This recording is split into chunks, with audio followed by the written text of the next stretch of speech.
tells a tale the whole city knows. Rhythms in the shadows where the cold wind blows. Life's a gamble on these streets, anything. હે family, welcome back to my channel life with Jigna. કેમ છો તમે બધા? I hope તમે બધા મજામાં હશો. વાગી ગયા છે બપોરના 12:30 અને વ્લોગ આજે છે કે અત્યારે સ્ટાર્ટ કરી રહી છું, કારણ કે આજે સરસરમાં હોસ્પિટલ ગયા હતા અને પછી ત્યારબાદ થોડું કામ હતું તો એ પતાવવા ગયા હતા. અને અત્યારે હવે થઈ રહી છે બપોરના જમવાની તૈયારી. જમવામાં છે ઈડલી સાંભાર. આજે તારી વેફર કાઢી લઈને જા, પછી પાણી આપું છું. સાંભાર અત્યારે ગરમ કરી રહી છું હું.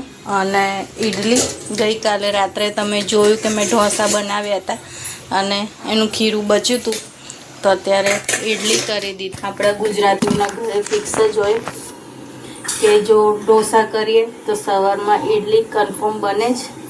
તો બસ કંઈ નહીં, હવે અત્યારે પહેલાં જમવાનું પતાવીએ અને ત્યારબાદ વાસણને કપડાં ધોવાઈ ગયા હશે મશીનમાં, એ કામ પૂરું કરીએ ત્યારબાદ મળીએ. તો ગાઈઝ વાગી ગયા છે સાંજના 5:15 અને તે સાથે જ અમે લોકો આરામ કરીને ઉઠી ગયા છે. નાસ્તો પણ થોડો કરી લીધો છે અને હવે હું કરું છું કૂપન કાપવાનું કામ દિવ્ય ભાસ્કરની, કારણ કે આ વખતે મળવાનો છે 1 કિલો મેદો અને રવો, તો પછી તો કાપી બને જ છે. અને અમે તો દર વખતે લગાવીએ છીએ કૂપન, જેથી ગિફ્ટનો અમે લાભ લઈ શકીએ. અને બાકી શ્રીજા પેલી બાજુ નાસ્તો કરી રહી છે અને ખબર નહીં ઊંઘું એટલે પછી મોડું આખું દડા જેવું થઈ જાય છે. પણ નથી ઊંઘવું હતું, પણ રોજ થોડી 1 કલાક તો ઊંઘ આવી જ જાય છે. આ ઉનાળાને લીધે આદત પડી છે ઊંઘવાની, પણ હવે શું કરીશું, ઊંઘવું તો પડે.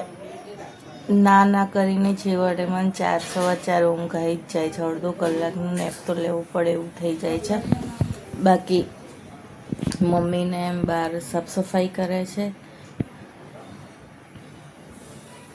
અને આજે હું સવારમાં માર્કેટ ગયા હતા તો અમારે ત્યાં હવે 30ના 500 લીંબુ મળવા લાગ્યા છે. મેં સાંભળ્યા 20ના 250, 30ના 500, તો મેં કીધું ચલો ફટાફટ લીંબુ લઈ લે. તો મસ્ત મજાના આજે લીંબુની ખરીદી કરી છે.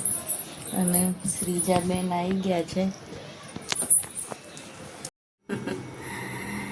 તો ગાઈઝ વાગી ગયા છે સાંજના 5:45 અને તે સાથે જમવાનું બનાવવાની તૈયારી સ્ટાર્ટ કરી. બનાવવાના છે દાળ ને કોદરી, કારણ કે આજે 11 છે એટલા માટે. તો હવે દાળ બાફવા માટેની તૈયારી કરીએ અને બાકીનું બધું રસોડાનું કામ બતાવીએ.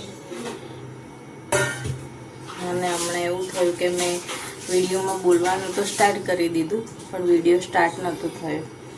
કોની જોડે એવું થાય છે કમેન્ટ બોક્સમાં જણાવજો. તો ચલો ફટાફટ દાળ મૂકી દઈએ.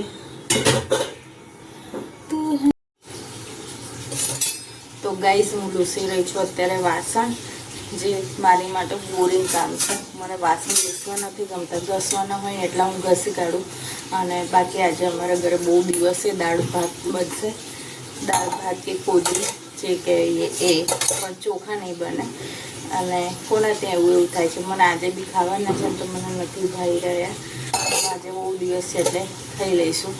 પણ હમણાંથી ખબર નહીં કેમ છેલ્લા કેટલાય 2-3 મહિનાથી દાળ ભાત જાણે આમ અભાવા થઈ ગયા છે. અમે રોજ કંઈક નવી વેરાયટી થાય, પણ હવે રોજ તો કંઈ પોસિબલ છે નહીં કે નવું કંઈક આપણે બનાવી શકીએ.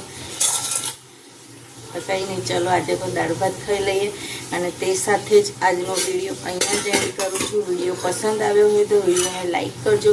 ચેનલમાં નવા હોય તો ચેનલને સબસ્ક્રાઈબ કરવાનું ભૂલતા નહીં. મળીએ કાલે એક નવા વિડીયો સાથે. ત્યાં સુધી આપ સૌને જય શ્રી કૃષ્ણ. Bye bye.